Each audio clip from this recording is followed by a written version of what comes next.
Hello friends, today we will study about Marxist theory of social stratification. So let us start now. The Marxist perspective provide a radical alternative to the functionalist view of the nature of social stratification. So Marxists regard stratification as a divisive rather than an integrative structure. They see it as a mechanism whereby some exploit others rather than as a means of furthering collective goals. In all stratified society, there are two major class groups, a ruling class and the subject class. The power of the ruling class comes from its ownership and control of the means of production. What are the means of production? Are land, capital, labor, building, machinery, etc. The ruling class exploits and oppresses the subject class. As a result, there is an inherent conflict between the two classes. So, Marxists are talking about inherent conflict between the two classes. The various institutions of society such as legal and political systems are instruments of ruling class domination and serve to further its interests. Only when the means of production are community owned, classes will disappear and hence exploitation and oppression will end. From a Marxist perspective, system of stratification derive from the relationship of social groups to the means of production. From a Marxist perspective, system of stratification derive from the relationship of social group to the means of production. Marx used the term class to refer to the main strata in all stratification system.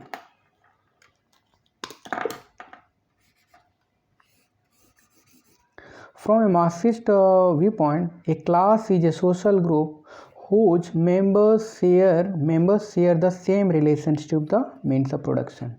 For example, in a feudal epoch, there are two main classes distinguished by their relationship to the land, and in the feudal society, the land was the prime source of economic activity. That means crucial element of means of production in an agricultural society. Feudal society is basically an agricultural society. They are the feudal nobility, means landlords who own the land, and the landless serfs who work in the land. Similarly, in a capitalist era, there are two main classes, the bourgeoisie or the capitalist class, which owns the means of production, and the proletariat or working class, whose members own only their labor, which they use to earn wages. Now, classes and historical epochs. Marx believed that Western society had developed through four main epochs: primitive communism, ancient society, feudal society, and capitalist society. Primitive communism is represented by the societies of prehistory and provides the only example of classless society. That means primitive communism was a classless society. During the era of primitive communism, hunting and gathering, societies were based on socialist mode of production. Land and other resources were community owned. Every member was both producer and owner. All provided labor power and shared the products of their labor. It was a subsistence economy, which means that production only meets basic survival needs. After primitive communism, all society divided into two major classes: master and slaves in ancient society, lords and serfs in feudal society, and capitalists and the wage laborers in capitalist society. Private property, individually owned, and accumulation of surplus wealth. That means surplus wealth means goods above the basic subsistence needs form the basis for the development of class society. That means private ownership and profit, surplus wealth or surplus profit. These two factors form the basis for the development of class society. Marx believed that in all class society, the relationship between these two major classes, owners and non-owners class, has been of exploiter and exploited, oppressor and oppressed. Ruling class, that means owner of means of production, gains at the expense of subject class, and there is therefore an inherent conflict of interest between them. Now let us see what is capitalistic economy and exploitation each.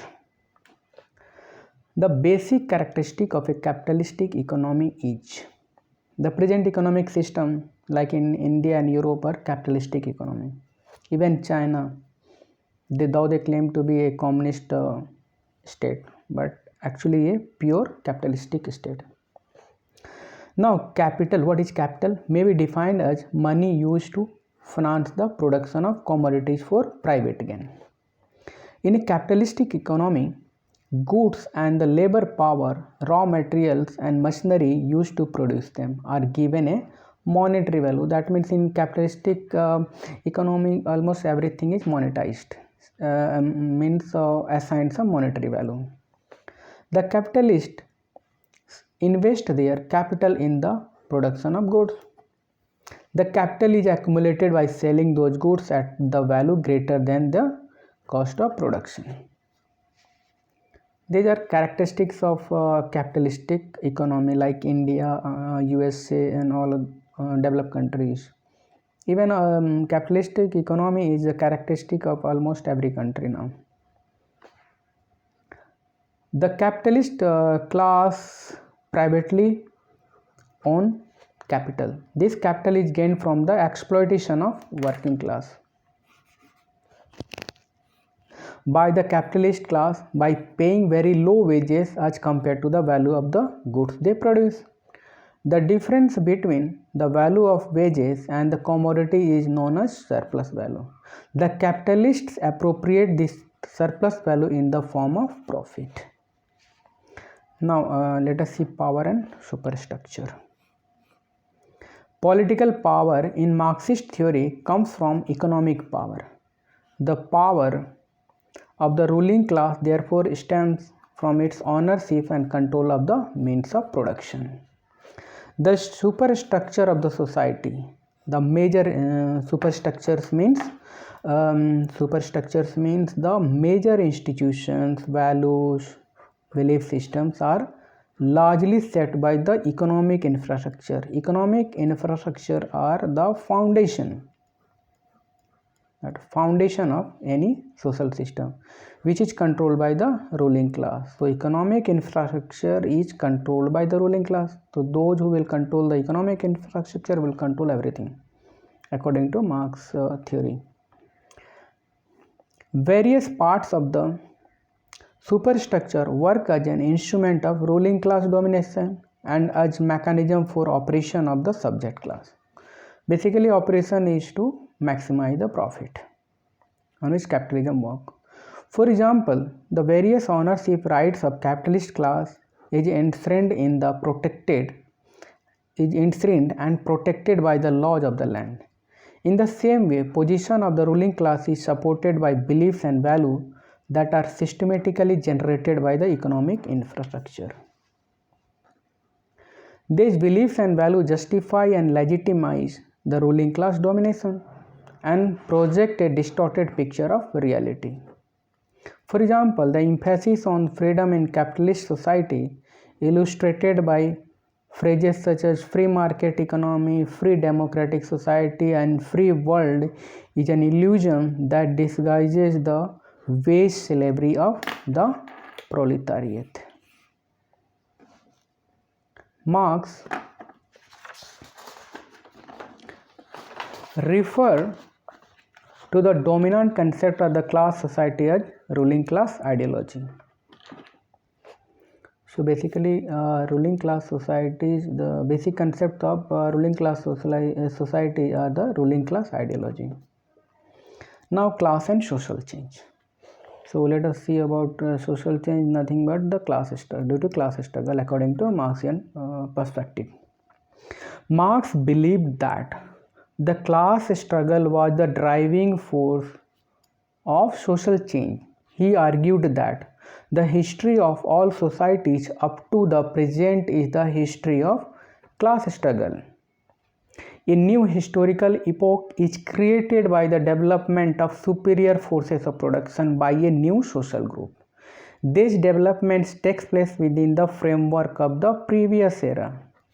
For example, the merchants and the industrialists who spearheaded the rise of capitalism emerged during the feudal era. The class struggle of history have been between minorities, that means those owning the means of production. For example, capitalism developed from a struggle between the feudal aristocracy and the emerging capitalist class. Major changes in history have involved the replacement of one form of private property by the another and one type of production technique by another. Marx believed that the class struggle which would transform capitalist society would involve none of above this process. The protagonists would be the bourgeoisie and the proletariat, a minority versus majority fight. It will be a struggle between conflict between minority and majority. Earlier it was between minorities, those owning the means of production. Marx believed that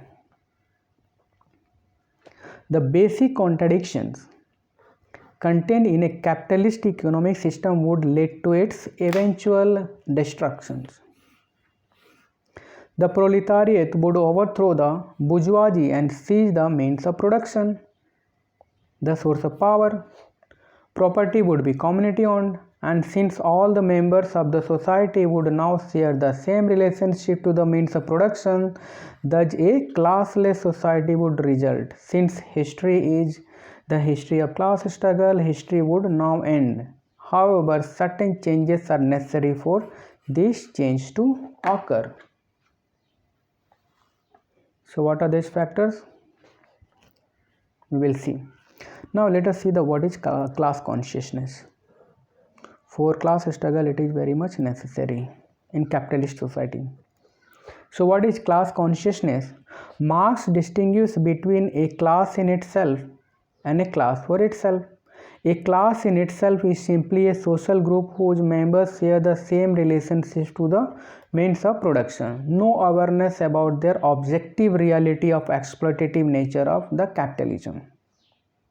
Hence, no class consciousness and class solidarity. Previous to capitalistic society, there was no class consciousness. So, class consciousness is basically characteristic of capitalistic society. So, in case of class in itself, there is no class consciousness and the class solidarity. Marx argued that a social group only fully become a class when that means Marx argued that a social group only fully become a class when it becomes a class for itself. So true class is a class for itself, not class in itself. At this stage, its members have class consciousness and class solidarity. Class consciousness means full awareness about the situation by realization of the exploitative nature of capitalistic system. Members then develop a common identity, recognize their shared interest and unite, so creating a class solidarity.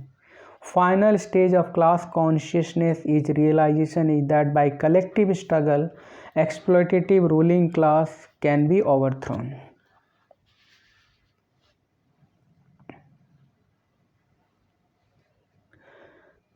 Now, Marx believed that following aspects of capitalist society would eventually lead to the proletariat developing into class for itself.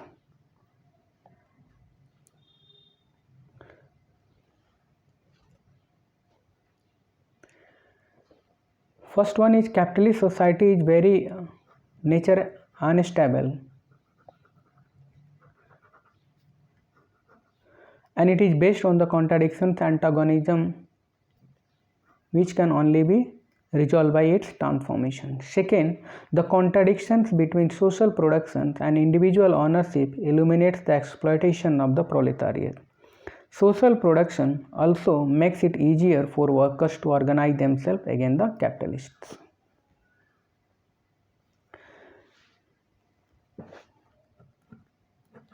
Now let us see the polarization of the classes.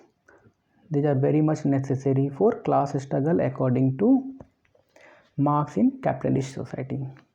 Marx believed that in addition to the basic contradictions of capitalist society, certain factors in the natural development of capitalist economy would hasten its downfall. Such factors include: first, the increasing use of machinery will result in a homogenization of working class. The difference between skilled, semi-skilled and unskilled workers will tend to disappear as machines remove the skill required in the production of commodities. Second factor, pauperization of working class. Pauperization means miserable condition. The difference in wealth between the bourgeoisie and proletariat will increase as accumulation of the capital proceed and more exploitation of working class in the form of surplus. Third factor, depression of petty bourgeoisie, that means intermediate strata, into the proletariat.